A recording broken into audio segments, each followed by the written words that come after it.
Hey guys, Kevin Johnson here. Welcome to Midwest Woodcraft. Today we're going to revisit our Back to the Beginning series on knots, hitches, and bends. We're going to take just a couple of minutes to talk about the double fisherman's knot or the necklace knot. Actually, there's quite a few different names for this one, so we'll talk about that a little bit and we'll go over a couple different uses for it. Stay tuned. I'll be right back with you. Okay, so to start this off, we're going to tie this in a loop, just like you would a necklace or a prusik loop for a ridge line, something like that. So you can see we have our two different colors of cordage spliced together here. That's just for the contrast so we can see what's going on. We're going to take the orange piece here, orange side that's in our right hand. We're going to take a bite in that line. You can see how the green's going through the bite in that line there.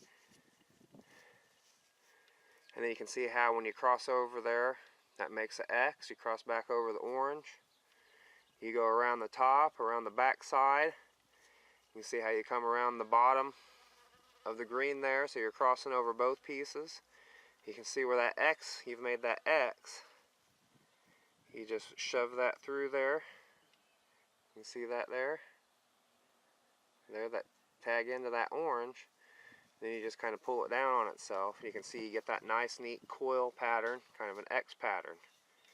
So there you got one side done. What that allows is for this to slide on itself. So then you pull some slack, you come to the other side here and you do the same thing. You take the bite in the green here, go over the orange, see that there, we make our X, come around both of them.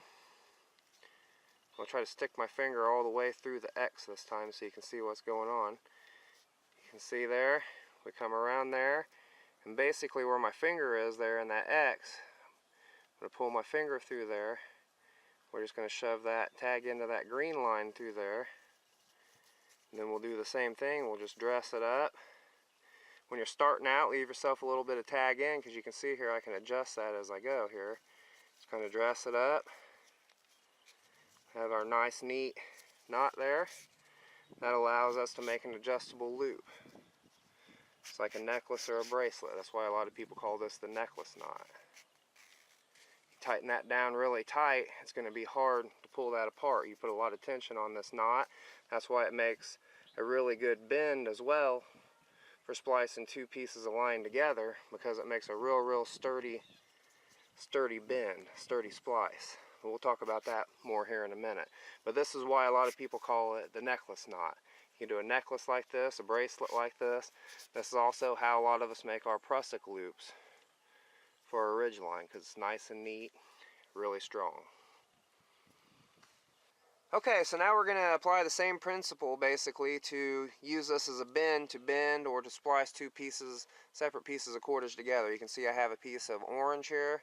I have a piece of black here, and that's going to show our contrast once again. So what we're going to do is basically the same thing. We're going to take a bite in our orange here with our black going through. I'm going to cross over and make that X. I'm not going to do this as slow this time. Just the same exact thing we did before. I'm going to leave plenty of tag there. And we'll show you why we do that here in a minute. Pull that through, dress it up. Leave yourself plenty of tag here on the ends. We'll do the same thing over here.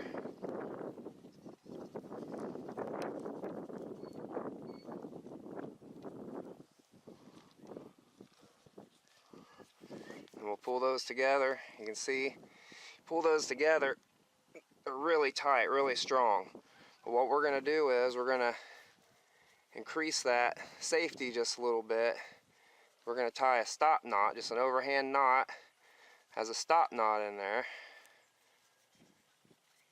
And then if for some crazy reason, which is unlikely, this decides to want to spill, this knot wants to spill, it's not going to let that line slide back through there. It's probably not going to anyway, but in a climbing situation, or if he was supporting a load overhead, something like that, you may want that little bit of extra security. Well, we can see there, whether you call this the necklace knot, the double fisherman's knot, or the double fisherman's bend, whatever the case may be, it's a real useful one to know. Hope you enjoyed the video. As always, if you like what you see here, click like, hit subscribe, leave us a comment down below. This is Kevin. Thanks for watching Midwest Woodcraft.